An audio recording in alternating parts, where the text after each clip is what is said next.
لطف خدا کی رات ہے، نور محفل پہ چادر تنی نور کی، نور پھیلا ہوا کی رات ہے۔ اور آخری شعر بڑا ہی پیارا شعر ہے، شاعر کہتے ہیں مانگ لو چشم تر مانگ لو، درد دل اور حسن نظر مانگ لو، مانگ لو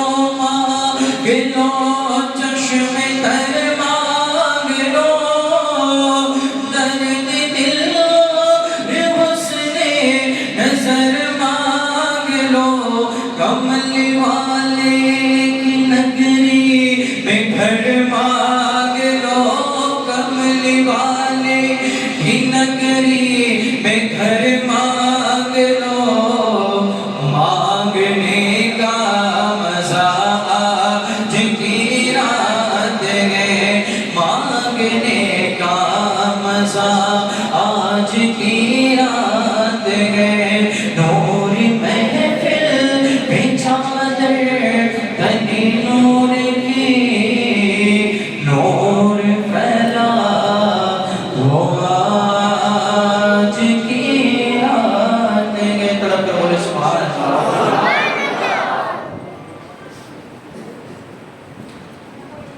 تڑپ کر بولے سبحان اللہ۔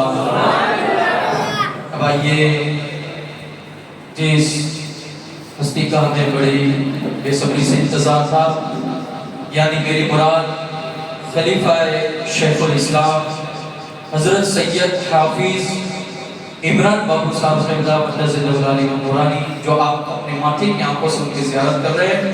اب آئیے ان کی بارگاہ میں مائک پیش کرنے سے پہلے اس شعر سے ان کا استقبال کرتا ہوں۔ شاعر کہتے ہیں کہ ہر ابتدا سے پہلے ہر انتہا کے بعد، ہر ابتدا سے پہلے ہر انتہا کے بعد، ذات نبی بلند ہے ذات خدا کے بعد، ہر ابتدا سے پہلے ہر انتہا کے بعد، ذات نبی بلند ہے ذات خدا کے بعد، اور دنیا میں احترام کے قابل ہے جتنے لوگ، میں سب کو مانتا ہوں مگر مصطفیٰ کے بعد، میں سب کو مانتا ہوں مگر مصطفیٰ کے بعد۔ آئیے نعرہ تکبیر اور نعرہ رسالت سے استقبال کرتے ہیں۔ نعرہ تکبیر، نعرہ رسالت، نعرہ حیدری، نعرہ حیدری۔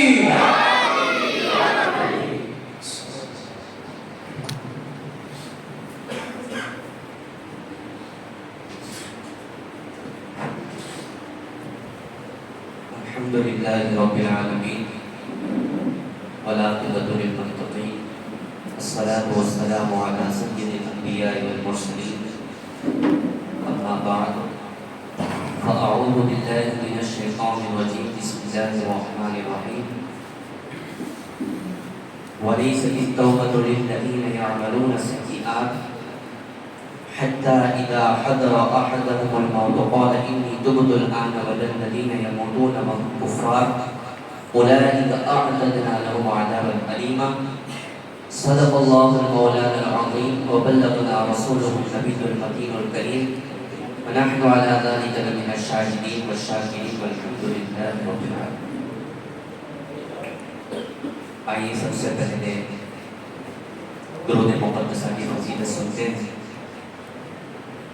مشکات الانوار میں ایک حدیث پاک لکھی ہوئی ہے، جس کا مفہوم ہے کہ نبی پاک علیہ السلام نے ارشاد فرمایا کہ جس نے نصف شعبان یعنی شب برات کے دن مجھ پر کثرت سے درود پاک پڑھا تو اللہ تبارک و تعالی تمام نبی، تمام فرشتے اور اس دنیا کے اندر جتنے لوگ ہیں ان تمام کا ثواب اس درود پڑھنے والے کے نامہ عمل میں ڈال دیا جائے۔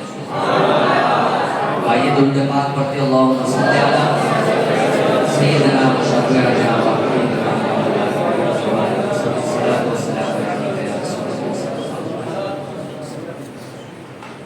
سب سے پہلے حضرت نے میرے تعریف میں جو جملے کہے، اللہ کی بارگاہ میں دعا ہے کہ اللہ ویسا مجھے بنا دے۔ آج یہ رات اتنی مقدس رات ہے کہ ہر سال آتی ہے اور آ کر چلی جاتی ہے،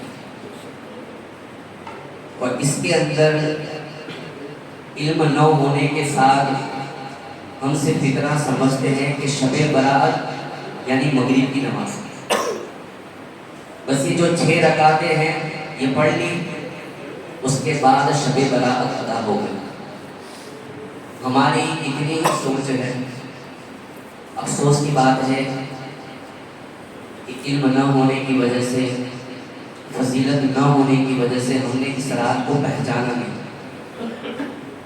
یہ ایک بات، اور دوسری بات کہ آج الحمدللہ ہم کچھ نئی باتیں سنیں گے جو کہ ہماری قوم کے پاس اس باتوں کا علم ہونا ضروری ہے۔ ضروری نہیں ہے کہ میلاد النبی پر ہی سوال اٹھے۔ ابھی آپ لوگوں کے پاس علم نہیں ہے، بد مذہبوں کی کتابیں بھری ہوئی ہیں سوالوں سے۔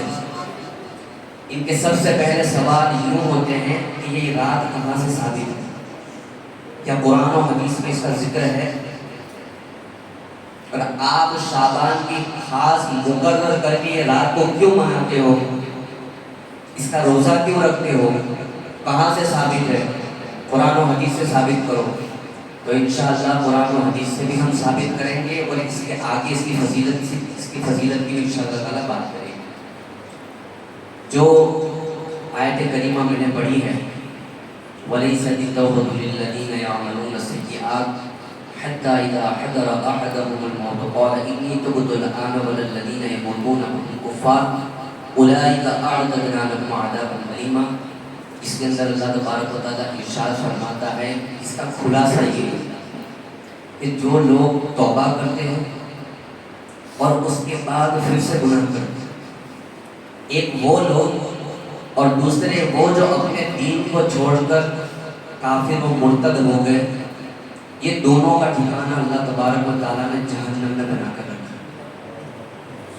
آج اسی آیت پر ہم گفتگو کریں گے کہ آج کی رات میں ہمیں کیا کرنا چاہیے۔ اتنی مقدس رات ہے، اگر میں کہوں کہ آج ہمارے لیے یہ گولڈن چانس ہے تو یہ کہنا غلط نہیں ہوگا۔ مثال کے طور پر کہ ہم دیکھتے ہیں کہ کہیں پر درخت لگا ہوا ہے، کہیں پر پیڑ ہے، تو اس کا بھی ایک وقت ہوتا ہے، وقت کے ساتھ ساتھ وہ سوکھتا جاتا ہے، اس کی ٹہنیاں جڑنے لگتی ہے، پتے سوکھ کر پیلے ہو جاتے ہیں۔ تو اللہ تبارک و تعالیٰ اس درخت پر رحم کر کے ایک خوبصورت گولڈن موسم اسے عطا فرماتا ہے، جسے ہم بارش کا موسم کہتے ہیں۔ اب وہ موسم جیسے ہی آتا ہے، بارش کی کچھ بوندیں وہ اپنے اندر سما لیتا ہے، تو اس کی زندگی بہتر بن جاتی ہے۔ سوکھا ہوا ہے تو پھر سے تازہ ہو جاتا ہے، ٹہنیاں جڑ گئی تو پھر سے آ جاتی ہے، پتے پیلے پڑ گئے تو پھر سے ہرے ہو جاتے ہیں۔ تو آج ہماری زندگی ان درختوں کی طرح کہ گناہوں کے اندر سوکھے پڑ گئے، ہمارے کوئی کام نہیں ہوتے، ہمارے سارے مسائل ٹھپ ہو گئے۔ اللہ تبارک و تعالیٰ نے اس درخت پر جیسے رحم فرما کر ایک موسم اسے عطا فرمایا، اس طریقے سے ہمیں شب برات عطا فرمایا۔ اس کے اندر یہاں پر اللہ نے بارش کی بوندیں عطا فرمائی تھی اور یہاں پر رحمت کی بوندیں عطا فرمائی۔ تو آج دیکھیں کہ اگر ان بوندوں کو جس طریقے سے اس درخت نے اپنے اندر لیا تو وہ تازہ ہوگا۔ تو آج اس رات کے اندر ہم توبہ کریں گے، ہم نیکیاں کمائیں گے اور کچھ اچھے کام کریں گے تو ہم تازے ہو جائیں گے، اور غفلتوں میں گزار دیں گے جس طریقے سے ہر سال ہوتا ہے کہ مغرب کی نماز ادا ہو گئی اور اس کے بعد ہمارے نوجوان کبھی یہاں کو ٹہلتے ہیں، کبھی وہاں کو ٹہلتے ہیں، اور آ کر فجر میں کہتے ہیں کہ آج تو ہم نے پوری رات گزار دی۔ ایسے نہیں، نیکیوں میں گزار۔ تو خیر، سب سے پہلے ان کی جو سوالات ہوتے ہیں وہ یہ ہوتے ہیں کہ یہ رات کہاں سے ثابت ہے۔ اب دیکھیے، حضرت مولا کائنات سے روایت ہے، آپ فرماتے ہیں کہ نبی پاک علیہ السلام نے ارشاد فرمایا حضور پاک علیہ الصلوۃ والسلام فرماتے ہیں کہ جب شعبان کی رات تمہارے درمیان آئے تو تم رات کو قیام کرو اور دن میں روزہ رکھو۔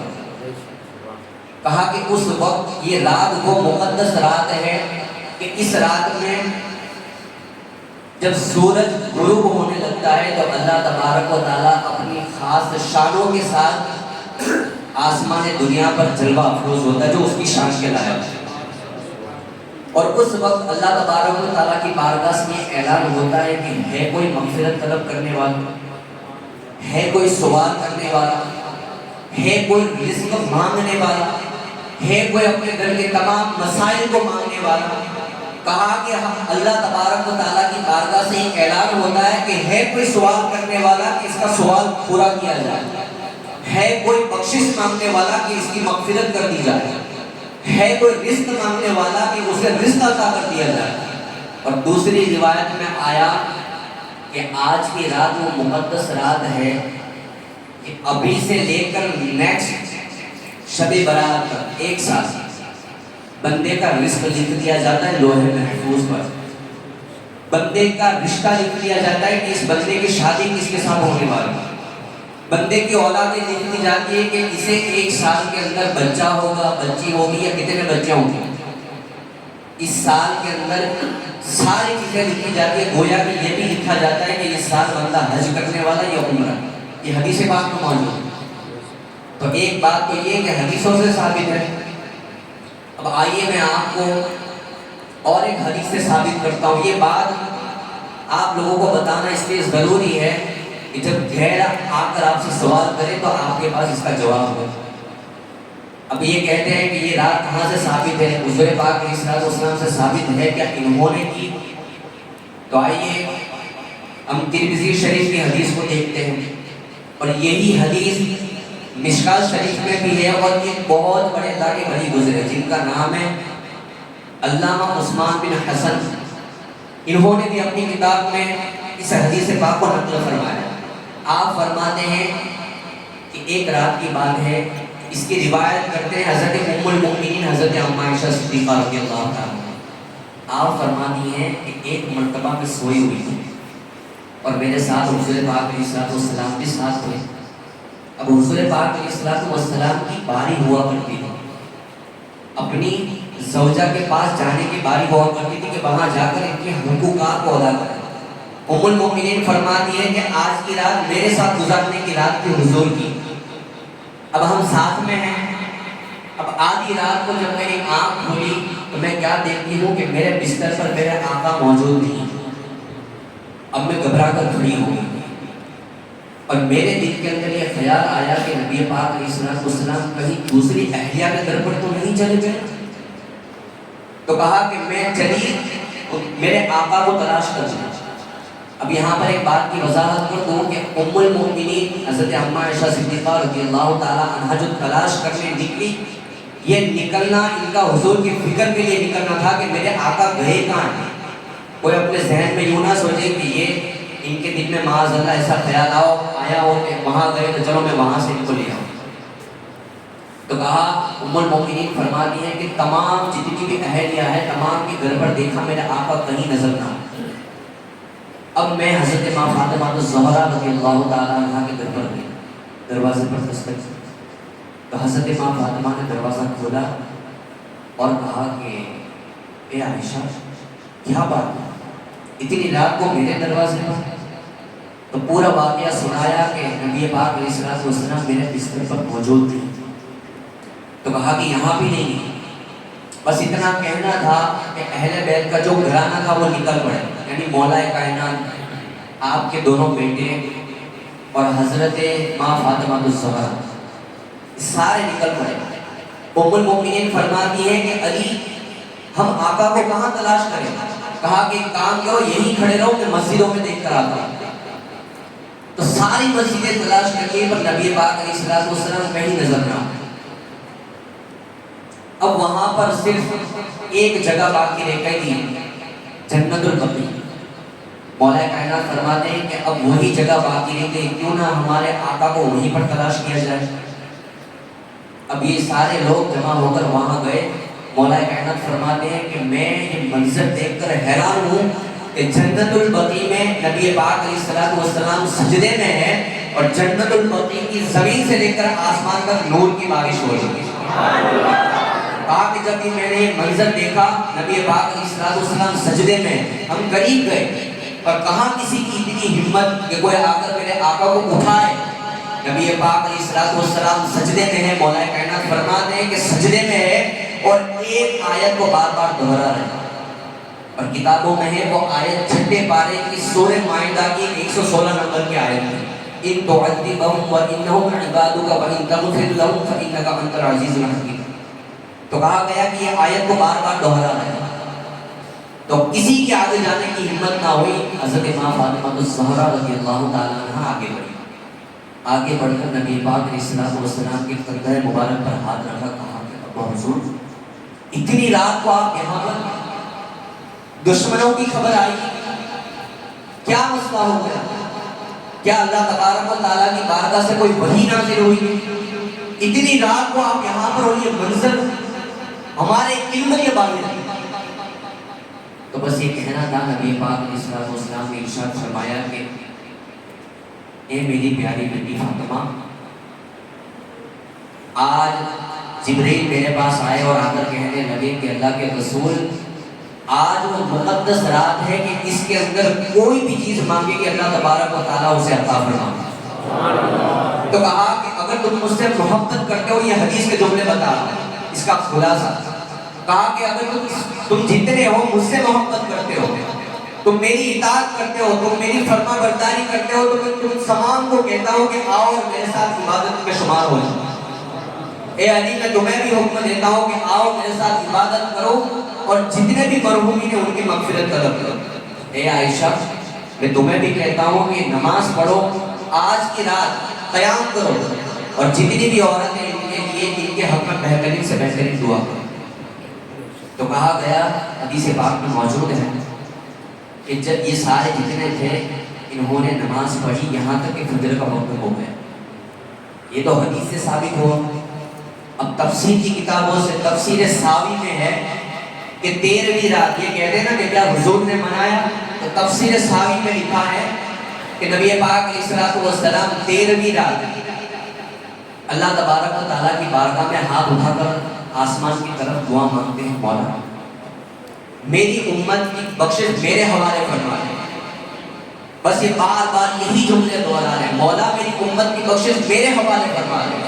کہا کہ 13ویں رات یہ دعا کر رہے ہیں کہ جناب جبریل آپ کی بارگاہ میں حاضر ہوئے اور کہا کہ اللہ کے رسول صلی اللہ علیہ وسلم، اللہ تبارک و تعالیٰ نے 1/3 امت کا جو بخشش ہے وہ آپ کے حوالے فرما دیا۔ 1/3، 1/3 حصہ۔ تو کہا کہ جبریل باقی کی امت کا کیا؟ اب 14ویں رات آئی تو نبی پاک علیہ الصلوۃ والسلام معمول کے مطابق اسی طرح ہاتھ اٹھا کر آسمان کی طرف دیکھ کر دعا کرے، مولا میری امت کی بخشش میرے حوالے فرما دے۔ جناب جبریل پھر سے حاضر ہوئے اور کہا کہ اللہ کے رسول صلی اللہ علیہ وسلم، اللہ تبارک و تعالیٰ نے 2/3 امت کی بخشش آپ کے حوالے فرما دی۔ تو کہا کہ جبریل میری باقی امت، آپ 15ویں رات یعنی شب برات، آج کی رات نبی پاک علیہ الصلوۃ والسلام نے آسمان کی طرف ہاتھ اٹھا کر دعا کی کہ مولا میری امت کی بخشش تم میرے حوالے فرما دے۔ بس یہ بات سننی تھی کہ اللہ تبارک و تعالیٰ کی بارگاہ سے یہ ندا آئی کہ جبریل جاؤ اور جا کر میرے محبوب کو کہہ دو کہ آپ کی امت کی بخشش آپ کی ذمہ کی جاتی ہے، آپ اگر سفارش کریں گے تو آپ کی تمام امت کو بخش دیا جائے۔ یہ تو خوشی کی بات ہے۔ اب ساتھ ساتھ میں اس کی وضاحت بھی کر دوں، کیونکہ ہر امام کا، ہر عالم دین کا کام ہوتا ہے کہ قوم تک صحیح بات پہنچائے۔ اس کی وضاحت بھی کرو کہ شفاعت کا معنی آپ سمجھتے کیا ہو؟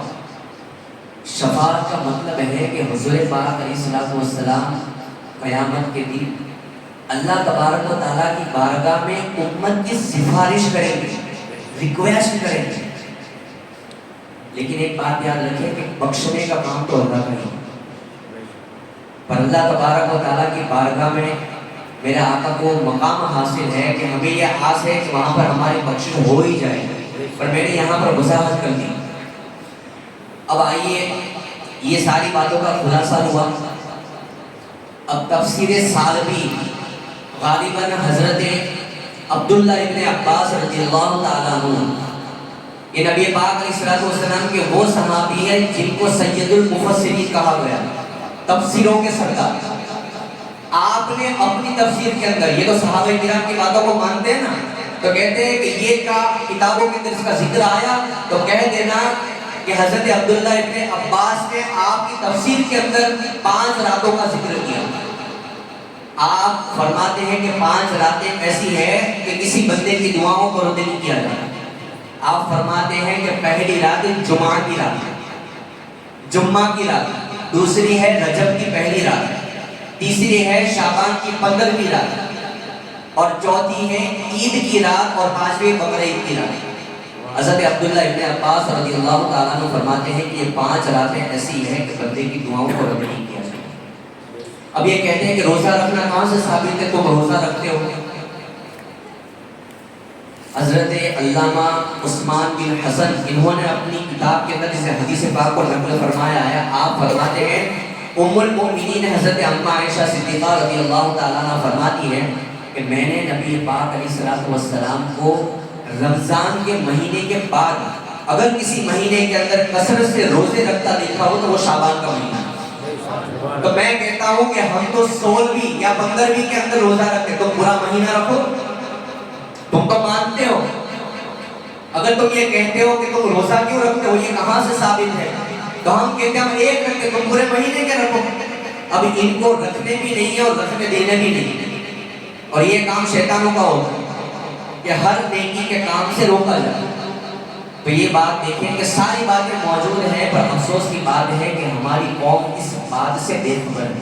عالموں کے پاس بیٹھیں اور اس رات کی اہمیت کو جانیں۔ انشاءاللہ ہم آج اس کے متعلق نئی نئی باتیں سنیں گے۔ بنیاد الطالبین شیخ عبد القادر جیلانی غوث پاک کی لکھی ہوئی کتاب ہے، آپ اس میں لکھتے ہیں کہ 15ویں شعبان میرے آقا کا مہینہ ہے، اور اس مہینے کے اندر کثرت سے میرے آقا کو یاد کیا تھا۔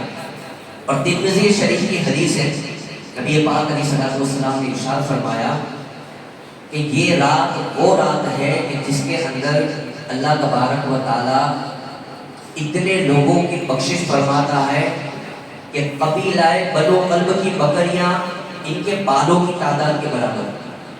تو اس حدیث پاک کی شرح کے اندر مفسرین فرماتے ہیں، محدثین، کہ یہاں پر بنو کلب کا ذکر کیوں آیا، بنو کلب کا ہی نام میرے آقا نے کیوں لیا؟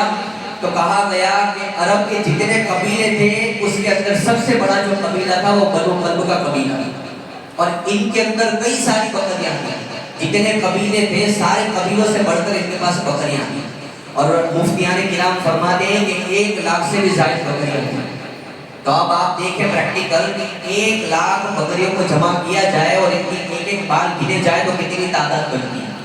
تو کہا گیا کہ اتنی بکریوں کے بال کے برابر آج سارے لوگوں کی بخشش فرما دی جائے۔ تو آج کی رات کوئی غفلت میں نہ گزارے، آج کی رات ہمیں عبادتوں میں گزارے۔ حضرت سیدنا ابو ہریرہ رضی اللہ تعالی عنہ، آپ کی ایک حدیث آپ نے روایت کی کہ نبی پاک علیہ السلام نے ارشاد فرمایا کہ آج تمام کی بخشش، تمام کی مغفرت کر دی جائے گی جو اللہ تبارک و تعالیٰ کے بارگاہ میں کریا اوزاری کریں گے، سوائے کچھ لوگوں کے۔ کہا گیا کہ یا رسول اللہ صلی اللہ علیہ وسلم وہ کون لوگ؟ کہا کہ جادوگر، جو جادو کرواتے ہیں، جو کسی کا برا کرنے کے لیے جادو کا سوچتے ہیں۔ دوسرا جو نجومی کے پاس جاتے ہیں۔ یہ نجومی کون ہے؟ میں اگر آپ کو سمجھاؤں، ایسٹرولوجر آپ سمجھتے ہیں؟ ایسٹرولوجر جو ہاتھ کی لکیروں کو پڑھتے ہیں کہ بھائی آپ کی قسمت میں یہ ہے، آپ کے شنی باری ہے، آپ کے فلاں باری ہے، آپ کے وہ ہلکا ہے، وہ باری ہے، تو اسے نجومی کہیں گے۔ تو کہا گیا جو نجومی کے پاس جائے۔ تیسرا جو چگل خور، چگلی کرتا ہے، یہاں کی بات وہاں، وہاں کی بات یہاں۔ کہا گیا اس کے بعد جو غیبت کرتا ہے، جو دل کے اندر اسلامی بھائی کی برائی رکھتا ہے۔ کہا گیا دوسرا جو سود کا کاروبار کرتا ہے، جو شراب پیتا ہے، جو زنا کرتا ہے، جو ماں باپ کی نافرمانی کرتا ہے، کہا کہ ان لوگوں کی بخشش نہ ہوگی جب تک کہ سچے دل سے توبہ نہ کریں۔ اور آج ہمیں وقت کے ساتھ چلنا ہے تو میں یہ ساری چیزوں کو تو نہیں لے سکتا، پر بیسیکلی کچھ چیزوں کو میں نے چوز کیا ہے جو ہمارے قوم کے اندر کثرت سے پائی جاتی ہے، اسی چیز کے موضوع پر ہم چلیں گے۔ پہلی بات چغلی۔ ہماری قوم کے اندر اکثر یہ چیز پائی جاتی ہے، آج ہم کسی کا بھلا نہیں چاہتے، آج ہماری قوم کے اندر یہ ساری باتیں موجود ہیں کہ ہم دیکھتے ہیں کہ فلاں اگر بندہ کوئی اچھی بات کہے تو ہمارے دل کے اندر یہ وسوسہ ہوتا ہے کہ اس کی اچھی بات سامنے والے کی طرف میں کیوں پہنچاؤں، کیوں نہ بڑا چڑھا کر پہنچا۔ تو قرآن و حدیث کے اندر اس کی کیا وعیدیں آئی ہیں؟ کہا گیا، حضرت امام ذہبی کتاب الکبائر آپ کی لکھی ہوئی کتاب اس میں تحریر فرماتے ہیں کہ ایک شخص بازار کے اندر گیا، اب اسے غلام کی حاجت تھی، کہا کہ میرے گھر کے اندر کام نہیں ہوتا تو چلو کیوں نہ بازار کے اندر جا کر کوئی غلام خرید، میرا کام ہلکا ہو جائے، میرے کام سارے آسان ہو جائے۔ امام ذہبی فرماتے ہیں کہ وہ بندہ جب بازار میں نکلا تو وہاں پر سارے جتنے غلام کے بک گئے تھے، ایک ہی غلام باقی رہ گیا۔ تو اس کے مالک سے پوچھا کہ اس غلام کو تم بیچو گے؟ کہا کہ اس غلام کو میں بیچوں گا تو صحیح، پر یہ غلام آپ کو دینے جیسا نہیں۔ کہا کہ وہ کیوں؟ کہا کہ چگل خور ہے، چگلیاں بہت کرتا ہے۔ تو وہ جو بندہ تھا جو خریدنے آیا تھا اس کو پتا نہیں تھا کہ چگلی اتنا بڑا کام ہے، یہ کہاں تک پہنچائے گی، اس نے معمولی سمجھ کر اس غلام کو خرید لیا۔ کہا کہ کوئی بات نہیں، چگلی ہے نا، دوسرا تو کوئی کھوٹ نہیں ہے نا۔ تو کہا نہیں، تو کہا تم لینا چاہتے ہو، میں نے تمہیں منع کر دیا، اگر تم لینا چاہتے ہو تو کوئی بات نہیں، لے لو، خرید لو۔ تو وہ بندے نے اس غلام کو خرید لیا۔ اب اس کی سب سے جو ویک پوائنٹ تھا وہ کیا تھا؟ چغل خور۔ اب اس کو رکھا، اس کو سارا جتنا جو شیڈیول تھا، سارا جو کام کاج تھا وہ بتا دیا کہ تمہیں یہ کام کرنا ہے اور تمہیں یہ کام نہیں کرنا۔ اب ہوا کیا کہ وہ جو مالک جیسے ہی کام پر گیا، اب ظاہر سی بات ہے عادت سے مضبوط تھا، یہ جا کر اپنی ملکہ جو تھی، مالک کی بیوی، اس کے پاس جا کر کہنے لگا، اے میری مالکہ، ایک بات میں تمہیں بتانا چاہتا ہوں۔ کہا کہ وہ کیا؟ کہا کہ میرا مالک جو ہے نا وہ کسی اور عورت کے ساتھ ناجائز تعلق بنائے رکھے۔ یہ بات میں آپ کو بتانا بھول گیا، اس نے چغلی کری۔ اب جیسے ہی اس کا شوہر آیا، اس کا مالک، اس کے مالک کے پاس یہ گیا غلام اور کہنے لگا کہ مالک ایک بات میں آپ کو بتاتا چلوں، یہ جو اب مالکہ ہے نا، اس کا کہیں اور پر چکر چل رہا ہے، ناجائز تعلقات ہے۔ اب چغلی والا اس نے کام کر دیا، اب دونوں کے درمیان مس انڈرسٹینڈنگ ہو گئی، نا اتفاقی ہو گئی۔ اب دونوں کے دل کے اندر وہم، یہ اس کے اندر نفرت کرنے لگا، وہ اس کے سامنے نفرت کرنے لگا۔ اب دونوں کی محبت پانی پانی ہو گئی۔ اب ہوا کیا، جیسے دوسرے دن کام پر گیا، وہ غلام اپنی مالکہ کے پاس آیا اور کہنے لگا کہ اب اس کا کیا علاج ہے؟ تو کہا تم بتاؤ۔ تو غلام نے کہا کہ ملکہ اگر آپ اجازت دیں تو میں اس کا ایک علاج بھی آپ کو بتا دوں۔ تو کہا بتاؤ۔ کہا کہ جب مالک سو جائے تو رات کو چھری لے کر یہ جو داڑھی کے کچھ بال ہیں وہ کاٹ لینا، وہ آپ کا فرما بردار ہو جائے گا، وہ آپ کی ساری باتیں مان لے گا۔ وہ اگر کہیں دوسری جگہ پر اس کا رشتہ ہے، ناجائز تعلقات ہے، تو وہ توڑ دے گا۔ تو ظاہر سی بات ہے وہ عورت کو تو کوئی اچھی بات بتا ہی جائے۔ تو کہا کہ کوئی بات نہیں۔ اب جیسے اس کا شوہر آیا تو کہا کہ مالک آپ کو ایک بات بتاتا ہوں اگر آپ اجازت دیں۔ کہا کیا؟ کہا کہ مجھے ملکہ سے بات پتہ چلی ہے کہ آپ جیسے رات کو سوئیں گے وہ آپ کا قتل کرنے کے لیے چھری لے کر آپ کا گلا کاٹنے آ جائے گی، تو آپ جاگتے رہنا، سونا مت۔ اب یہ دونوں کے اندر اس نے ان کے ذہنوں میں بات ڈالی۔ اب جیسے مالک سویا، اب غلام کی بات سن کر اس کی آنکھیں تو کھلی ہیں، اور وہاں پر اس غلام کی بات سن کر یہ بھی داڑھی کے کچھ بال توڑنے کے لیے چھری لے کر اپنے شوہر کے پاس چلی گئی۔ جیسے وہاں پر پہنچی اب یہ بال کاٹ ہی رہی تھی کہ اس کے ذہن کے اندر یہ خطرہ ہوا کہ کہیں مار نہ دے، وہی چھری لے کر اس کی بیوی کا قتل کر دیا۔ امام ذہبی نے اپنی کتاب میں لکھا اس بات کو، یہ کوئی چٹکلا نہیں ہے۔ تو کہا کہ اب اسے وہیں پر اس کو مار دیا۔ اب یہ بات چلی، بڑے پائے تک کی بات چلی، یہاں تک کہ وہ جو لڑکی والے کے جو گھر والے وہ وہاں پر آ کر اس کے شوہر کا انتقال، اس کے شوہر کو وہیں پر قتل کر دیا۔ ایک چغل خوری کی وجہ سے دونوں مر گئے۔ اس کی برائی کر کے اس کی بیوی کو مار دیا، اور اس کے گھر والوں کو جو غصہ تھا کہ یار ہماری بیٹی کو مار دیا، غصے کی وجہ سے اس کا قتل کر دیا، اور غلام پیسہ کا پیسہ ہے۔ تو آج دیکھیں کہ ہماری قوم کے اندر بھی یہ باتیں کثرت سے پائی جاتی ہیں۔ ہم یہ ساری چیزوں کو چھوڑیں گے کب؟ جب اللہ تبارک و تعالیٰ کی بارگاہ سے اعلان ہو جائے گا تب کہ اے لوگوں سنبھل جاؤ، اب قیامت کا وقت قریب ہے۔ یہ ہم عادتوں کو کب چھوڑیں؟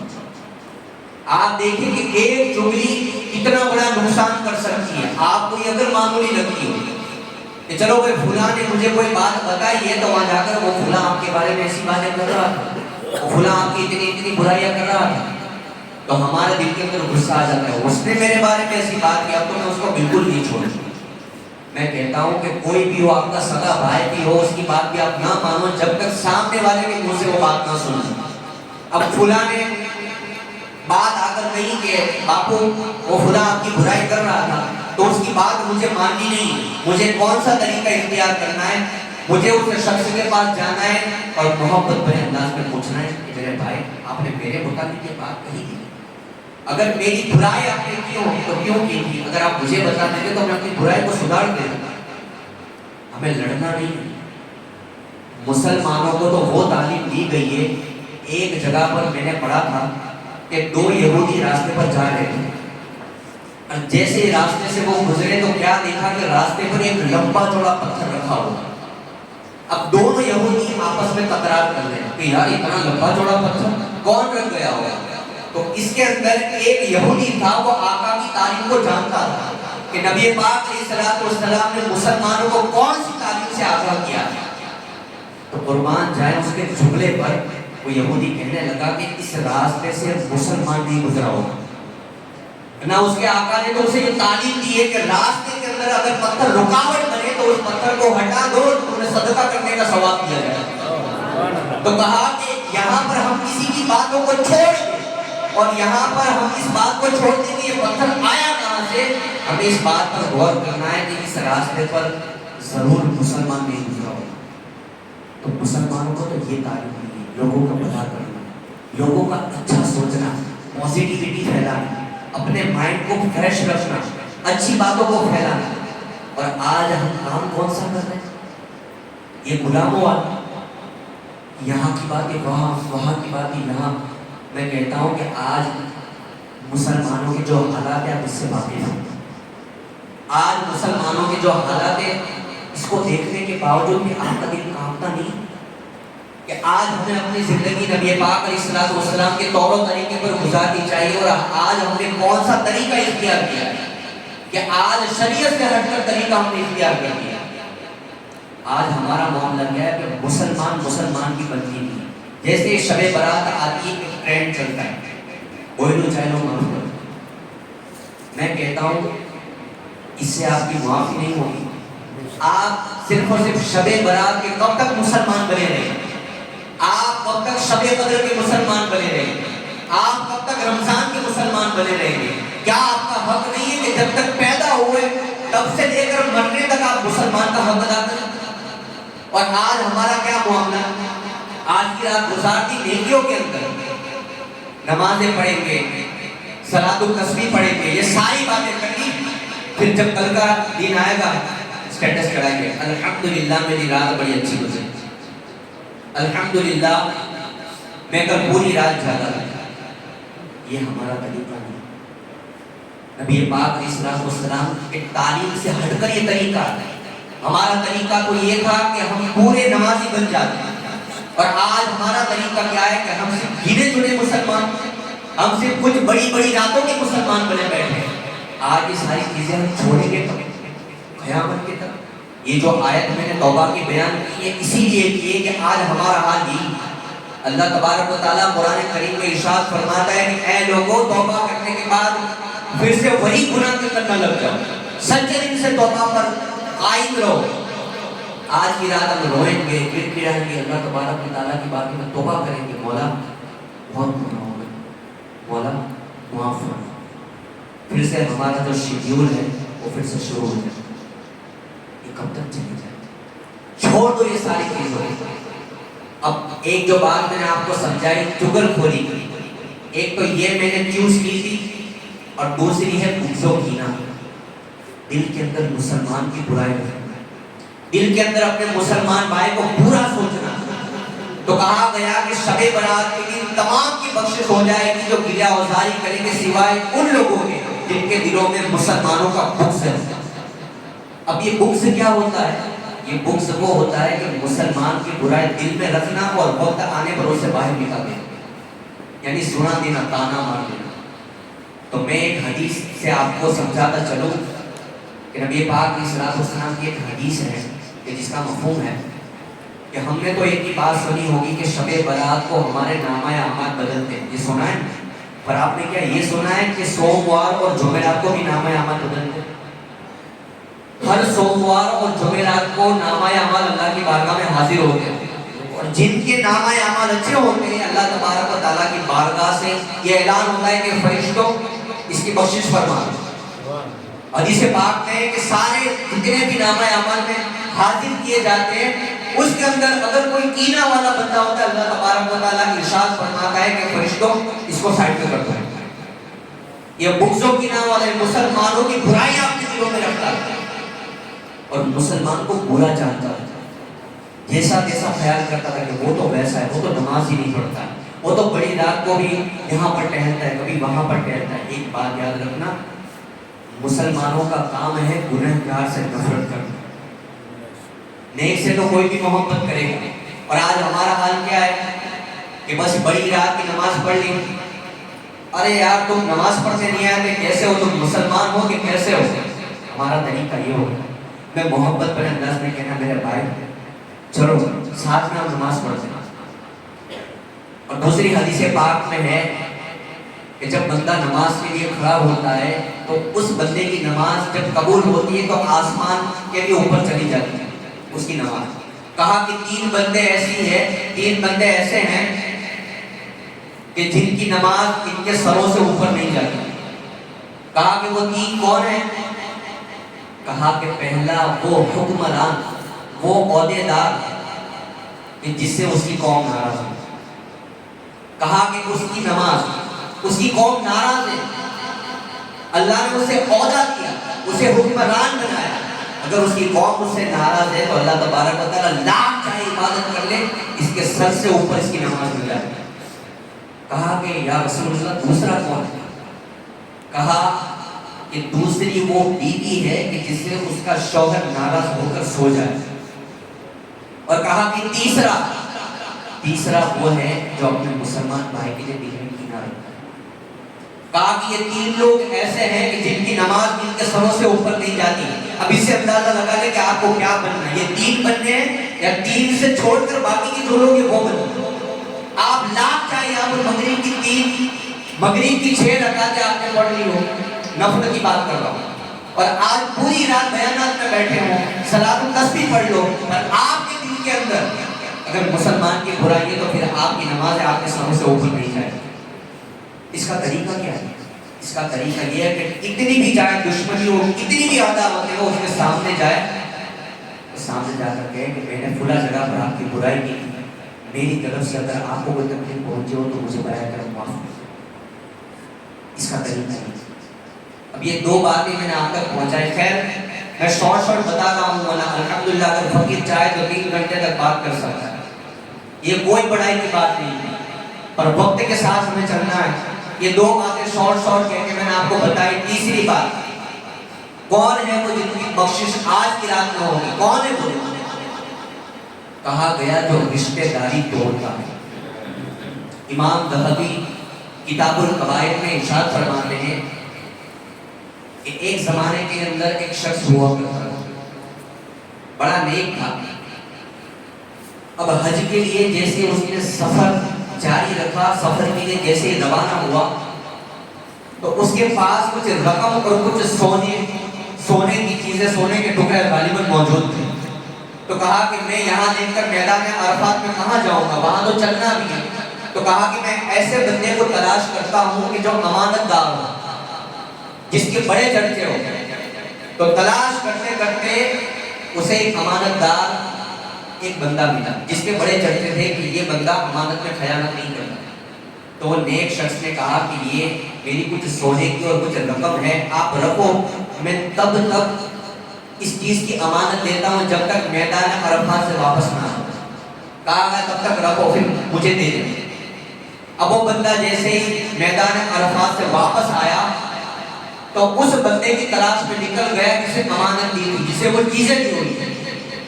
کہا تلاش کرنے کے بعد بھی نہ ملا, فلاں کو پوچھا, فلاں کو پوچھا, پھر اس کے کان تک یہ بات پہنچائی گئی کہ وہ جو شخص تھا اس کا انتقال ہو گیا. اب کیا ہوا کہ وہ شخص کو کہاں تلاش کرے؟ کہا کہ اس کے گھر والے کہاں رہے. اب جیسے ہی اس کے گھر والوں کا ایڈریس اس بندے کو ملا, اس کے گھر والوں کے پاس کہا کہ میں نے تمہارے والد کے پاس اپنی امانت رکھی تھی, اس کا علم تمہیں ہے؟ کہا کہ میرے باپ نے تو ہمیں کوئی بات نہیں بتائی, نہ ہی کوئی امانت ہمیں دی. تو کہا کہ اب کیا کیا جائے؟ تو وہاں کے جو بڑے بڑے عالم دین تھے وہ بندہ اس کے پاس پہنچا. کہا کہ حضرت ایسا ایسا مسئلہ ہے, پورا واقعہ بیان کر دیا. کہا کہ مجھے کیا کرنا چاہیے؟ کہا کہ ایک کام کرو, زمزم کے کنویں کے پاس رات کو جانا اور وہاں پر اس بندے کے نام کو پکارنا, اگر وہ جنتی ہوگا تو وہاں سے تمہاری امانت بتا دینا. تو کہا کہ وہ شخص جب رات کا وقت آیا, جو علماء کرام نے وہ وقت بتایا تھا, وہ وقت پہ گیا اور زمزم کے کنویں کے پاس اس بندے کا نام پکارا. اب جیسے ہی نام پکارا تو وہاں پر آواز نہ آئی, کتنی مرتبہ نام پکارا. اب وہ پھر سے اس عالم کی بارگاہ میں گیا اور کہا کہ حضور کوئی آواز نہ آئی. اس عالم دین کے منہ سے یہ ایک جملہ نکلا, انا للہ و انا الیہ راجعون. کہا کہ پھر تو وہ جنت میں. تو کہا کہ اب کیا کیا جائے, میری اتنی ساری امانتیں اس کے پاس موجود ہیں. کہا کہ ایک کام کرو, یمن میں جاؤ اور یمن کے اندر ایک کنواں ہے. وہ عالم دین فرماتے یمن کے اندر ایک کنواں ہے جو جہنم کا سیدھا ہے, جہنم کا ٹوچ کا جو ایک گولائی ہوتی ہے وہ ہے. وہاں جاؤ, اس بندے کا نام وہاں پکارو, شاید تمہارا مسئلہ حل ہو جائے. اس بندے نے یمن کے لیے سفر کیا. اب جیسے وہ یمن پہنچا تو اس کنویں کا ایڈریس پوچھ کر وہاں پر پہنچا اور اس بندے کا نام لیا تو آواز آئی کہ ہاں بولو کیا. کہا کہ میری امانت. تو کہا کہ میرے گھر جاؤ اور میرے گھر کے ایک کونے میں نے وہاں پر تمہارا سونا, تمہاری رقم وہاں پر دفن کی. تو کہا کہ تم نے اپنی اولاد کو یہ اطلاع نہ کی تھی؟ کہا کہ نہیں, میں نے اپنی اولاد کو نہ بتایا. اب یہ جو بندہ ہے جو حج کے لیے آیا تھا وہ بڑا حیران ہوا. کہا کہ ایک بات پوچھوں؟ کہا کہ پوچھو. کہا کہ تمہاری امانت داری کی تو بڑے چرچے سنے, بڑی تعریفیں سنی ہے کہ یہ بندہ بڑا امانت دار ہے, اسی وجہ سے میں نے میری امانت تمہیں سونپی. کہا کہ کون سی ایسی بات ہو گئی جن کی وجہ سے اللہ نے تمہیں جہنم کا ٹھکانہ بنا؟ تو وہ شخص کہنے لگا, امام ذہبی ارشاد فرماتے ہیں کہ وہ شخص کہنے لگا کہ میری ایک بہن تھی جو محتاج تھی. کہا کہ میں نے اس کے ساتھ رشتہ توڑ دیا تھا جس کی وجہ سے اللہ نے مجھے جہنم میں داخل فرمایا. سوچ لینا, بھائیوں سے رشتہ توڑنے والوں, ماں باپ سے رشتہ توڑنے والوں, بہنوں سے اور جتنے بھی خالہ سے, پھوپھی سے, کہ ارے یار ان کو تو کون بولا ہے, ان کا تو ہمیشہ کرا ہے, شادی کے وقت ہی ان کا منہ چڑھنا ہوتا ہے. آج یہ ساری سوچ رکھنے والوں یاد رکھنا کہ اگر تم جنت میں جانا چاہتے ہو تو ابھی جا کر ان سے معافی مانگو. اللہ کے رسول علیہ الصلوۃ والسلام نے ارشاد فرمایا کہ رشتہ داری توڑنے والا جنت میں نہیں جائے. اور آج یہ ساری چیزیں ہمارے اندر نہیں پائی جائیں. آج اگر ہمیں کوئی بندہ برا لگ جائے اس کے ساتھ رشتہ نہیں رکھنا. جاؤ, ابے تمہارے ساتھ رشتہ نہیں رکھنا, جاؤ تمہارے ساتھ میں دوستی نہیں رکھنی, ہم پورا جتنا بھی جو ریلیشن ہے وہ ختم کر دیتے ہیں, فنش. آپ یہاں پر تو بچ جاؤ گے, اللہ کے عذاب سے کیسے بچو گے؟ اس کے بعد فرمایا گیا کہ وہ کون ہے جو جنت میں داخل نہیں ہوگا؟ تو کہا گیا کہ ماں باپ کا نافرمان, جو اپنے ماں باپ کی بات کو نہیں مانتا, جو اپنے ماں باپ کی نافرمانی کرتا ہے, انہیں ناراض کرتا ہے, انہیں تکلیفیں پہنچاتا ہے, انہیں دکھ دیتا ہے, انہیں درد دیتا ہے, کہا کہ اس کی بھی مغفرت اس رات کو نہ ہو. امام جلال الدین سیوطی شافعی مسلک کے بہت بڑے بزرگ گزرے ہیں. انہوں نے اپنی کتاب میں ایک بہت خوبصورت واقعہ لکھا. کہا گیا کہ اللہ تبارک و تعالیٰ نے امام اعظم کو بہت سارے علم سے نوازا ہے, بہت سارا علم جس کا ہم شمار نہیں کر سکتے. کہا امام جلال الدین سیوطی فرماتے ہیں کہ حضرت خضر علیہ السلام نے امام اعظم ابو حنیفہ کے پاس 25 سال علم سیکھا. کتنا؟ 25 سال. اس کے بعد امام اعظم کا وصال ہو گیا. اب حضرت خضر علیہ السلام نے اللہ کی بارگاہ کے اندر ہاتھ اٹھائے, کہا کہ مولا تیری بارگاہ کے اندر میرا اگر کوئی چھوٹا بھی مقام ہو تو میں تیری بارگاہ کے اندر یہ گزارش کرتا ہوں کہ تو تیرے محبوب کو, تو تیرے نیک بندے کو, نعمان کو, امام اعظم کو تو یہ حکم دے کہ وہ قبر سے مجھے علم سکھائے. تو یہ حکم دے مولا, تیرے حکم سے کیا نہیں ہوتا, تیرے حکم سے کون سی باتیں نہیں ہوتی. کہا کہ تو میرے بندے کو حکم دے کہ وہ قبر سے مجھے علم سکھائے. اللہ تبارک و تعالیٰ کی بارگاہ سے اعلان ہوا, اے خضر جاؤ اور جا کر قبر سے علم سکھاؤ. اب 25 سال تو علم سیکھا تھا امام اعظم کے پاس, اور باقی 30 سال, کتنے سال؟ 30 سال قبر کے اندر امام اعظم کے مزارات پر بیٹھ جاتے اور وہاں سبق سناتے, آپ کا جواب ویسے حاضر ہو جائے. حضرت خضر علیہ السلام نے ایسے 30 سال امام اعظم کے پاس علم سیکھا. اب سارے علوم و فنون سے مہارت حاصل کر لی, ساری چیزیں سیکھی, ماہر ہو گئے حضرت خضر علیہ السلام. اللہ کی بارگاہ میں ہاتھ اٹھانے لگے, مولا آج سارے علم جو ہے وہ میرے سینے میں آ گئے, اب میں اس علم کا کروں کیا؟ اللہ تبارک و تعالیٰ کی بارگاہ سے اعلان ہوا کہ اے خضر جاؤ اور ایک جگہ کو پکڑ لو, وہاں پر میری عبادت کرو جب تک میں تمہیں نہ کہوں وہاں سے نہ نکلنا, کیونکہ یہاں پر اللہ کی حکمت تھی, وہ آگے آپ سنیں. تو کہا جاؤ ان کو نہ پکڑ لو اور میری عبادت کرو. یہ علم تمہیں کہاں پر جھاڑنا ہے, یہ علم کا فائدہ کہاں پہنچانا ہے, یہ میں تمہیں بتاؤں. اب جیسے زمانے گزرے, ایک زمانے کے اندر ایک اللہ کے ولی کی ولادت ہوئی جس کا نام تھا حضرت ابو القاسم قشیری رحمۃ اللہ تعالیٰ. اب بچپن سے ان کا ایک شوق تھا علم دین حاصل کرنے کا. ان کی ماں بڑی کمزور تھی. امام جلال الدین سیوطی فرماتے ہیں کہ حضرت ابو القاسم قشیری رحمۃ اللہ تعالیٰ نے اپنی ماں سے بے پناہ محبت کرتے تھے. تو کہا کہ ماں کی بارگاہ میں التجا کی کہ اے میری والدہ, اے میری ماں, کہا کہ آپ کی بارگاہ میں ریکویسٹ ہے کہ مولا کائنات نے ارشاد فرمایا تھا کہ جو بندہ علم کی طلب میں رہتا ہے جنت اس کی طلبگار ہو جاتا ہے. تو کہا کہ میں علم دین حاصل کرنا چاہتا ہوں, میری ماں آپ مجھے برائے کرم اجازت دے دیں, پرمیشن دے دیں. اب ماں کا دل کہاں گوارا کرے, بیٹا ایک ہی تھا. کہا کہ میرے لخت جگر میں تمہیں اجازت تو دے دوں, پر کئی سارا سفر تمہیں کرنا پڑے گا علم دین کے لیے. میرے بیٹے, میرے جگر کے ٹکڑے میں تجھے کیسے اجازت دے دوں. کہا کہ ماں میں کوئی اچھا کام ہی تو کرنے جا رہا ہوں. ماں نے کہا کہ میرے جگر کے ٹکڑے جا اور جا کر علم دین حاصل کر. اب ماں کی زبان سے جملہ تو نکل گیا. اب جیسے یہ جملہ نکلا, ایک قافلہ جا رہا تھا, اس کے ساتھ اپنے بیٹے کو بھیج دیا.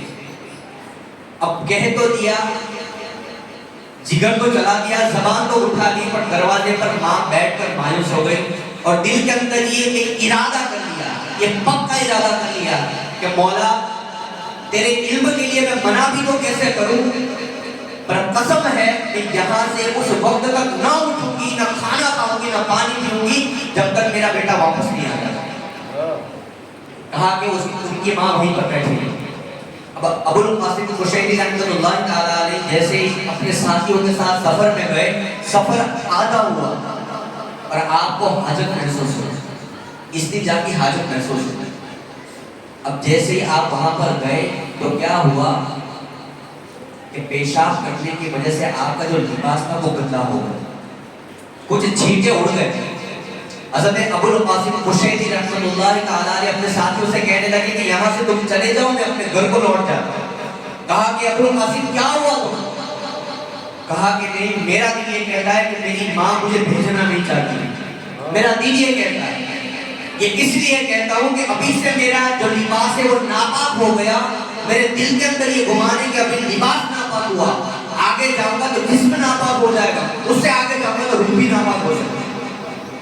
کہا کہ میں آگے سفر نہیں کروں گا۔ آپ نے وہیں پر سفر کو چھوڑا اور پھر سے اپنے گھر کی طرف لوٹا اور ساتھ ہی آگے بڑھے۔ اب جیسے دروازے پر پہنچے تو کیا دیکھتے کہ ان کی ماں وہی پوزیشن پر بیٹھی ہوئے جس پوزیشن پر اپنے بیٹے کو چھوڑا۔ تو کہا کہ میری ماں، آپ نے کچھ کھایا نہیں؟ کہا کہ نہیں۔ تو کہا کیوں؟ کہا بیٹے میں نے قسم کھائی تھی تو جب تک واپس نہیں آئے گا تب تک میں ایک لقمہ بھی اپنے منہ کے اندر نہ ڈالوں۔ کہا کہ میری ماں میں واپس تو آ گیا ہوں، میرا بھی دل نہ چاہا کہ میں تجھے چھوڑوں اور تیرا بھی دل نہ چاہا کہ میں تجھے چھوڑوں، تو مجھے چھوڑ۔ کہا کہ میری والدہ تو میرے لیے دعا کر کہ میں تیرے پاس رہ کر ہی زندگی سیکھ لوں، میرا کوئی ذریعہ اللہ پیدا کر۔ ماں نے مصلی کو بچھایا اور دعا کی، یہاں دعا کرتی تھی اور اللہ تبارک و تعالیٰ کی بارگاہ سے اعلان ہوا، اے خضر، امام اعظم کے پاس جو علم تم نے سکھائے تو تم نے مجھ سے سوال کیا تھا کہ اے مولا یہ جو علم، جتنے جو مسائل ہیں، ساری باتیں ہیں، وہ جو سیکھی اس علم کا کیا کروں؟ کہا کہ میرا نیک بندہ ہے ابو القاسم قشیری، جا کر اس کو وہ علم عطا کرو۔ حضرت خضر علیہ السلام چھپے ہوئے، یعنی اپنے آپ کو ظاہر نہ کیا کہ میں خضر ہوں۔ آپ ابو القاسم قشیری رحمۃ اللہ تعالیٰ علیہ کے پاس حاضر ہوئے اور کہا اے ابو القاسم قشیری تم ہی ہو؟ کہا کہ ہاں۔ کہا کہ مجھے اللہ تبارک و تعالیٰ کی طرف سے بھیجا گیا، تم علم دین حاصل کرنے گئے تھے، تمہارے ماں کا دل راضی کرنے کی وجہ سے تم واپس آ گئے، اللہ تبارک و تعالیٰ کی بارگاہ سے اعلان ہوا ہے کہ میں تمہیں یہیں پر علم دین سیکھوں۔ امام جلال الدین سیوطی فرماتے ہیں کہ خضر علیہ السلام نے جہاں پر 25 سال جو علم سیکھا تھا، ابو القاسم قشیری رحمۃ اللہ تعالیٰ علیہ نے 3 سال میں پورا علم سیکھا۔ 3 سال وہ سارا علم سیکھ لیا، اور جو سارا جو علم سیکھا تھا امام اعظم ابو حنیفہ کے پاس سے حضرت خضر علیہ السلام نے، اور حضرت خضر علیہ السلام کے پاس سے حضرت ابو القاسم نے۔ کہا کہ وہ سارا جو علم تھا وہ کتابوں کے اندر جمع فرما دیا۔ امام جلال الدین سیوطی فرماتے ہیں کہ 1000 کتابیں لکھی، ابو القاسم قشیری رحمۃ اللہ تعالیٰ علیہ نے 1000 کتابیں لکھی، اور اللہ کی بارگاہ میں دعا کی مولا بھی کتابوں کا کیا کروں؟ تو کہا کہ ابو القاسم، پھر یہ میں مختصر کرتا ہوں، بہت بڑا واقعہ۔ امام جلال الدین سیوطی فرماتے ہیں کہ اپنے زمانے کے بڑے کامل ولی بنے ابو القاسم قشیری۔ کہا کہ مولا یہ جو علم کہ فلاں شخص کے پاس، انہیں پتہ نہیں تھی کہ حضرت خضر علیہ السلام، اب میں نے کتابوں کے اندر اس علم کو اتار دیا ہے، اب اس علم کو، اس کتابوں کو کیا کروں؟ غیب سے آواز آتی ہے کہ ابو القاسم اس کتابوں کو ایک صندوق میں ڈال دو اور فلاں دریا کے اندر بہا دو۔ ظاہر سی بات ہے اللہ کا حکم ہے تو اس میں کوئی حکمت تو ہوگی۔ تو آپ کے کئی سارے مرید ہوئے، اس میں سے آپ کا ایک خاص مرید تھا، اس کو بلا دیا۔ کہا کہ اے میرے مرید، جاؤ اور یہ جو کتابوں کی جو صندوق ہے وہ سمندر کے اندر ڈالو۔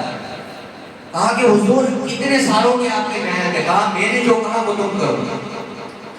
اب وہ جو صندوق تھے، اب جیسے وہ وہاں پر گیا، اب مرید کے دل میں خیال آیا کہ میرے پیر کو کتنے سالوں سے میں نے دیکھا ہے کہ اتنا علم ہونے کے بعد، اتنی محنتیں کرنے کے بعد اس کو سمندر میں کیسے ڈالا جائے؟ کہا میں نہیں ڈالوں گا، اور جا کر صندوق اپنے گھر میں چھپا۔ حضرت ابو القاسم قشیری رحمۃ اللہ تعالیٰ علیہ کی بارگاہ میں حاضر ہوا وہ مرید اور کہا کہ اے غلام، اے میرے مرید، وہ جو صندوق تھا وہ تم نے سمندر میں ڈال دیا؟ کہا کہ ہاں۔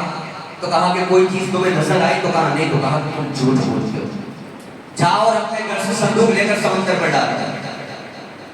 اب جیسے وہ مرید کو پتا چل گیا، ظاہر سی بات ہے اللہ کے ولی کو دل کے خیالات سے واقف ہوتے ہیں. اب جیسے وہ گیا پھر سے اس کا دل نہ چاہا کہ میں اسے اتنی میرے پیر کی محنت کو سمندر میں کیسے پھینکوں. اب وہ مرید پھر سے گیا، کہا حضور یہ کام مجھے نہ سونپے، آپ میری ہمت ہی نہیں ہو رہی. کہا کہ یہ کام میں تمہیں ہی کہتا ہوں، جاؤ اور جا کر اسے سمندر کے اندر ڈالو. اب تیسری مرتبہ حکم پیر کا ہوا. اب اس بندے نے اپنے دل پر پتھر رکھ دیا اور وہاں کنارے کے پاس اتنے سارے جو 1000 کتابوں کے جو صندوق بھرے ہوئے تھے رکھے، بس رکھنے ہی تھے کہ 2 ہاتھ آئے اور آ کر سمندر کے اندر لے گئے. اور مرید نے کہا کہ تم کون؟ تو کہا میں ابو القاسم قشیری کا موکل ہوں، جنات ہوں. کہا انہوں نے کام مجھے دیا تھا اللہ کے حکم سے، لاؤ. اب یہ جو جتنے 1000 کتابوں کے جو صندوق تھے، اب آگے انٹرسٹنگ بات آنے والی ہے. آپ یہاں پر بھی کنفیوز ہیں اب کیا ہوگا اتنے سارے علم. امام جلال الدین سیوطی فرماتے ہیں کہ وہ موقع آ کر جو کتابوں کے جو صندوق تھے برف دی.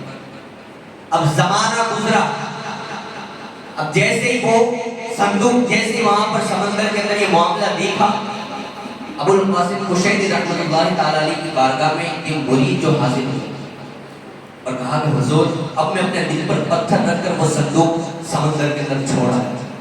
کہا کہ میرے مرید کو نظر آیا، کہا کہ 2 ہاتھ آئے اور آ کر لے گئے.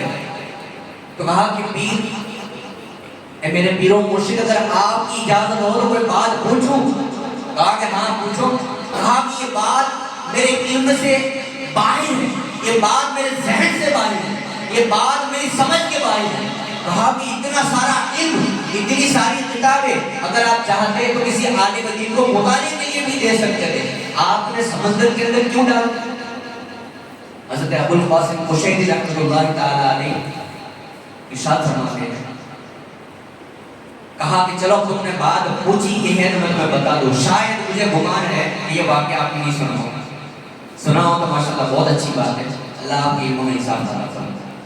کہا کہ اے میرے پیروں مرشد، یہ جو کتابیں اس کا کیا ہوگا؟ کہا کہ اب تم کہتے ہو تو میں تمہیں بتا ہی دوں کہ قیامت کا وقت جب آئے گا تو آسمان سے حضرت عیسیٰ علیہ السلام اتریں گے اور بیت المقدس کی طرف اتریں گے اور وہاں پر دجال کو قتل کریں گے. قتل کرنے کے بعد بیت المقدس کے جو امام ہیں وہ انہیں پہچان لیں گے کہ یہ حضرت عیسیٰ علیہ السلام ہے، اور پہچاننے کے بعد کہیں گے کہ میں آپ کے ہاتھ پر بیعت کرتا ہوں. کہا کہ آپ اللہ کے نبی ہیں؟ کہا کہ ہاں. اب اس وقت کے اندر سچویشن ایسی ہوگی کہ اللہ تبارک و تعالیٰ آپ کو بادشاہ عطا فرمائے، آپ بادشاہ بنیں گے اور تمام جتنی جو قومیں ان پر حکمرانی فرمائیں گے. تو آپ کے پاس ایک ہی کتاب ہوگی، انجیل. انجیل ایک ہی کتاب ہوگی آپ کے پاس.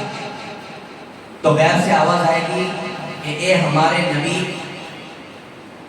آپ کو بادشاہ تو بنا دیا گیا پر آپ کو فیصلہ میرے محبوب کی شریعت کے مطابق کرنا ہے، انجیل کے مطابق نہیں کرنا ہے. تو کہا کہ مولا میں کیا کروں؟ میں یہاں جاتا ہوں تو مجھے تیرے محبوب پر نازل کردہ قرآن نہیں نظر آتا، نہ قرآن کا ایک ورد نظر آیا. وہ زمانہ ایسا ہوگا کہ قرآن بھی نہیں ہوگا. کہا کہ کوئی عالم نہیں ہے، کہا کہ کوئی کتاب نہیں ہے، میں کیا کروں؟ اللہ تبارک و تعالیٰ کی بارگاہ سے اعلان ہوگا کہ ایک سمندر کے قریب جاؤ اور وہاں پر کہو کہ موکل ابو القاسم قشیری حاضر ہو. حضرت سیدنا عیسیٰ علیہ السلام سمندر کے قریب جائیں گے اور جو جملہ ویسے ہی کہیں گے کہ موکل ابو القاسم قشیری رحمۃ اللہ تعالی علیہ جیسے یہ کہنا تھا کہ وہ جتنے بھی 1000 کتابوں کے صندوق ہیں وہ آپ کی بارگاہ میں پیش کر دیے گئے.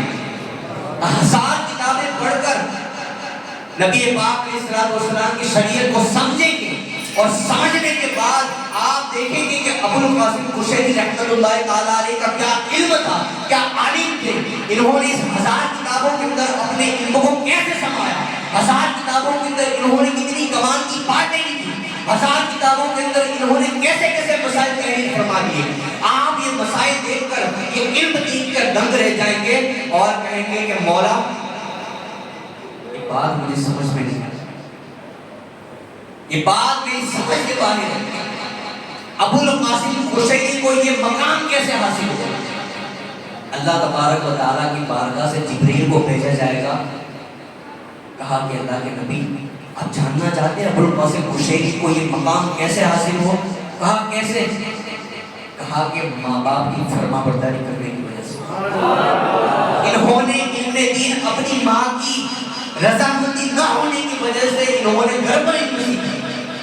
یہ بات سمجھنے جیسی ہے. ماں کی ناراضگی تھی تو انہوں نے علم دین سیکھنے کا راستہ نہیں چھوڑا. سیکھا پر گھر سیکھا، پر سیکھا ضرور. ایک ماں کو راضی کرنے کی وجہ سے اگر ایک بندہ ابو القاسم قشیری بن سکتا ہے تو ہمارے جیسے عام انسان اللہ کے مقبول بندے کیوں نہیں بن سکتے؟ آج ہم نے اپنی زندگی کے اندر ہمارے ماں باپ کو جو ناراض کیا ہے اسی وجہ سے ہمارے کام نہیں ہوئے. میں صحیح بات کہتا ہوں. آپ جتنی ساری چیزوں کے چکروں کے اندر دوڑتے ہو کہ ہمارے پاس کوئی ایسا وظیفہ آ جائے، ہمارے پاس کوئی ایسا تعویذ آ جائے، ہمارا ایسا کوئی اچھا کام ہو جائے جس کی وجہ سے پیسے ایسے آ جائیں. میں کہتا ہوں کہ واقعی اگر تم اپنے کاروبار کو بڑھانا چاہتے ہو، واقعی تم اپنے معاملات کو سنوارنا چاہتے ہو تو اپنے ماں باپ کی فرما برداری شروع کرو. ماں باپ ناراض ہیں اور یہاں بندہ تعویذات کے چکروں میں پڑا. ماں باپ ناراض ہیں اور یہاں بندہ نفل کے چکروں میں پڑا ہو. نفل کثرت سے پڑھتا ہی جا رہا ہے اور ماں یہاں ناراض ہے. کہیں باپ ناراض ہے، کبھی باپ کی نہیں سنتا تو کبھی ماں کی نہیں سنتا. آج ایک بات یاد رکھیں کہ آج جتنی جو باتیں حدیث پاک کے تحت میں نے بتائی کہ آج سارے لوگوں کی بخشش کر دی جائے گی سوائے ان لوگوں کے جو ماں باپ کی نافرمانی کرتا ہے، جو چغل خوری کرتا ہے، جس کے دل کے اندر مسلمان کی برائی ہے. میں کہتا ہوں کہ آج سارے جو مسافہ کریں دل کے اندر یہ نیت کریں کہ مسافے کے ساتھ ساتھ ہم اپنی برائیوں کو بھی وہیں پر چھوڑ دیں. اور میں سارے اعلانیہ طور پر میں کہتا ہوں کھاریا دار کے اندر جب تک میں رہا تب تک میری طرف سے کسی کو تکلیف پہنچی ہو تو اس ممبر پر بیٹھ کر میں معافی مانگتا ہوں. میں اعلانیہ کہتا ہوں، میں میسج نہیں کروں گا معافی نہ مانگوں، میں اعلانیہ کہتا ہوں. تو خیر میں نے آپ کو معاف کیا، آپ کی کوئی غلطی تو جو کہ نہیں ہے نہ میری کوئی غلطی نہیں. اگر مجھ سے کوئی غلطی یہاں اتنے وقت رہ کر ہوئی ہوئی میں ابھی سے آپ کے سامنے لوگوں معافی مانگتا. تو خیر مسلمانوں کا طریقہ یہ ہے کہ آج ہمیں نبی پاک علیہ الصلوۃ والسلام کے طریقے پر چلنا ہے، ان کی بتائی ہوئی شریعت پر چلنا ہے، ان کی باتوں پر عمل کرنا ہے. اور آج کی رات وہ مقدس رات ہے. آج خیر سارے اپنے معاملات کریں گے، کوئی صلاۃ التسبیح پڑھے گا، کوئی ذکر اذکار کرے گا، کوئی اللہ تبارک و تعالیٰ کی بارگاہ میں روئے گا، گڑگڑائے گا. میں کہتا ہوں کہ آج کی رات ہمیں جتنا وقت ملے اللہ کی بارگاہ میں حاضر ہو. اور ایک سب سے اچھا عمل بتاتا ہوں، یہ کرو گے نا انشاءاللہ تو رات کو گزر ہی جائے گا.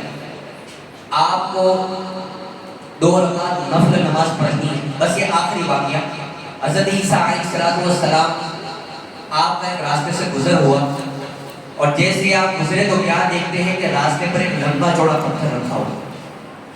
اب سفید کلر کا پتھر ہے جو آپ نے اس سے پہلے کبھی نہیں دیکھا تھا. حضرت عیسیٰ علیہ السلام حیران ہوئے، اللہ کی بارگاہ میں التجا کرنے لگے، مولا یہ کیا منظر ہے؟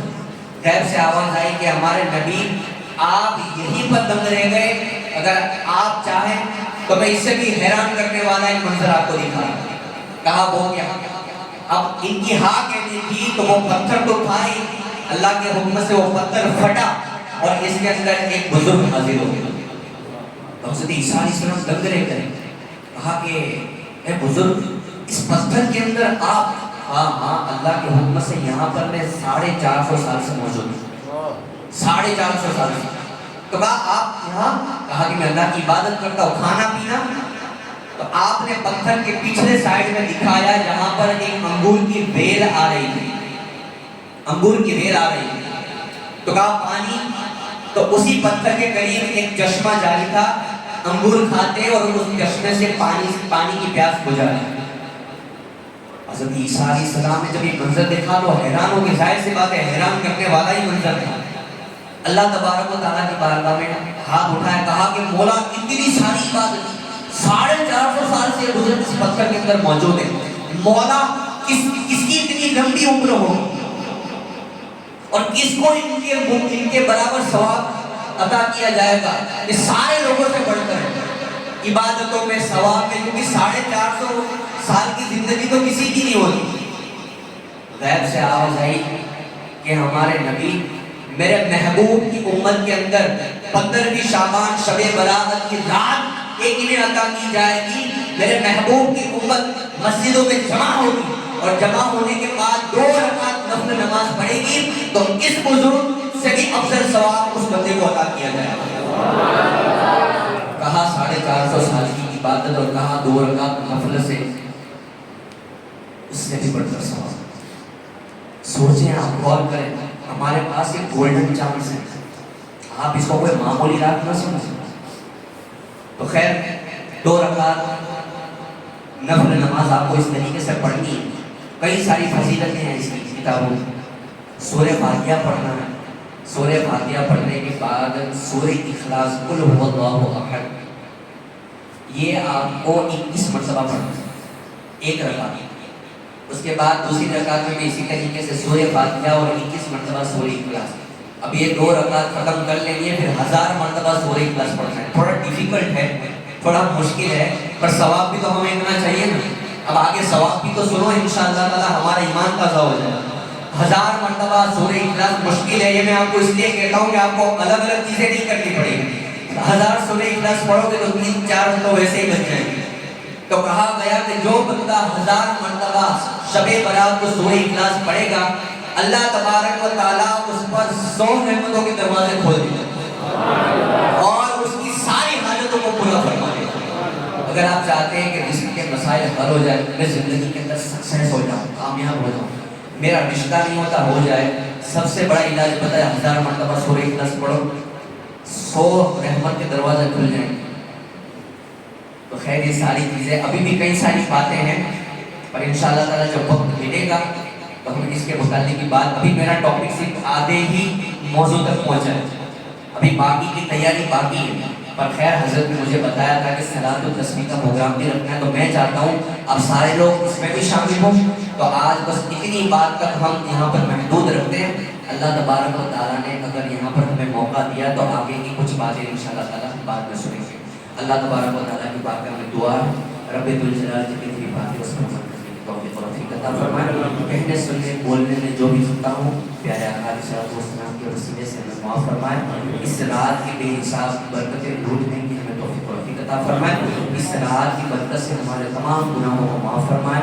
آج تک جتنے بھی ہم سے جو گناہ ہوئے، لوگوں کا دل دکھایا، ماں باپ کی نافرمانی کی، لوگوں کی چغلی کی، لوگوں کی غیبت کی، میں خود بھی اگر ان سارے گناہوں کا شکار ہو تو بولا پروردگار آج کی رات کے وسیلے سے ہم تمام کے گناہوں کو معاف فرما۔ استغفر اللہ رب من کل ذنب واتوب الیہ بلغ العلا بکمالہ کشف الدجی بجمالہ حسن جمیع خصالہ صلوا علیہ وآلہ وسلم تسلیما۔ اللهم صل علی سیدنا وشفیعنا وحبیبنا مولانا محمد وسلم صلاۃ و سلام علیک یا رسول اللہ صلی اللہ تعالی علیہ وسلم۔ سبحان ربک رب العزۃ عما یصفون وسلام علی المرسلین۔